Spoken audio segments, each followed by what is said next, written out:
Hey guys, so today I'm going to share with you a very simple, I guess it'd be like a hamburger helper kind of hack, I guess.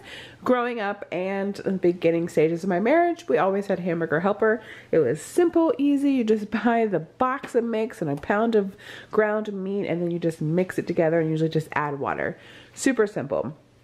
I found over the years that it really doesn't taste that great and it's just as easy to make your own. So this is just a simpler version of this. You can do just like this or you can zhuzh it up a little bit like I do.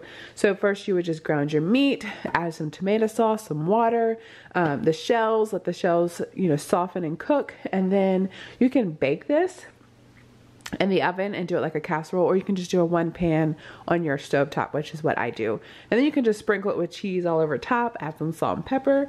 Super delicious. Now this is what I do just to kind of bump it up and make it a little bit more exciting.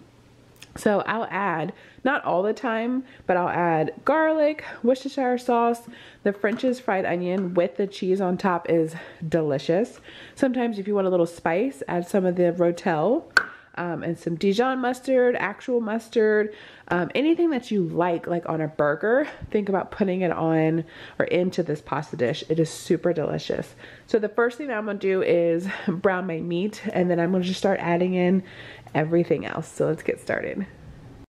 All right, so I've got my meat going, and what I like to do is, if I have it, which I found, is a quarter of an onion. So I'm gonna add that. And then I'm gonna let it cook with the meat so that it softens and gets some flavor. And then I'll add some salt and pepper.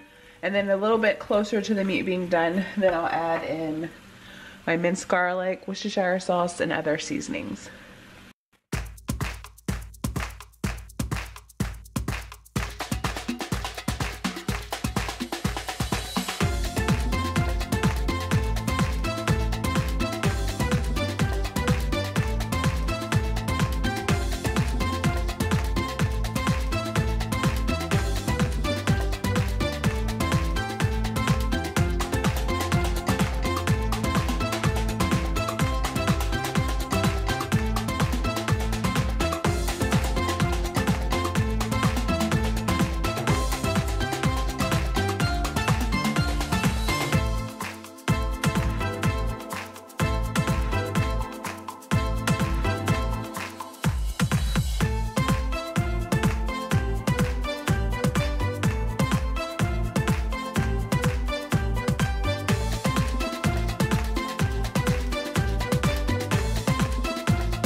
Now that I've got all of my main ingredients in here, I'm just gonna I have about 2 cups of water, and I'm just kind of like eyeball this.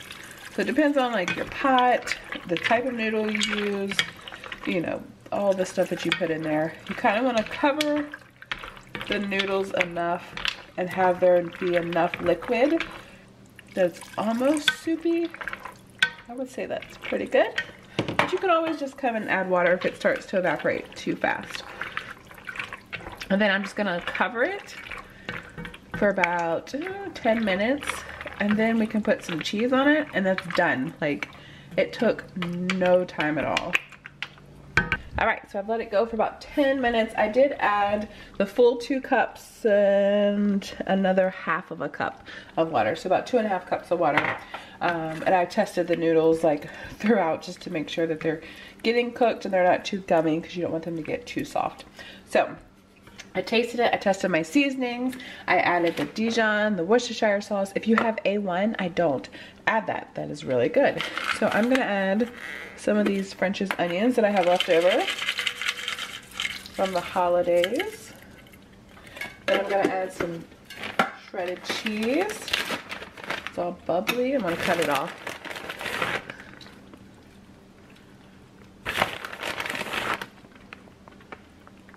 And then we'll put the top on it and let it go for a minute or two. Just let it steam and melt the cheese, and there'll be time to eat. All right, and here we go. Dinner is ready. We have our delicious hamburger casserole, whatever you want to call it, hamburger pasta with some cheese and the French's onions. And this can be like anything that you can imagine. Just play it up and have fun with it. If you switch out one of the cans of tomato soup with the cheddar soup, like there's a can of, I think it's cheddar cheese soup, add that in there, super delicious. So I'm gonna plate this up. We're gonna have a delicious side salad with some dressing, and it's gonna be delicious. So I hope you guys enjoyed this video. If you did, give it a thumbs up, and we'll see you guys next time. Bye guys.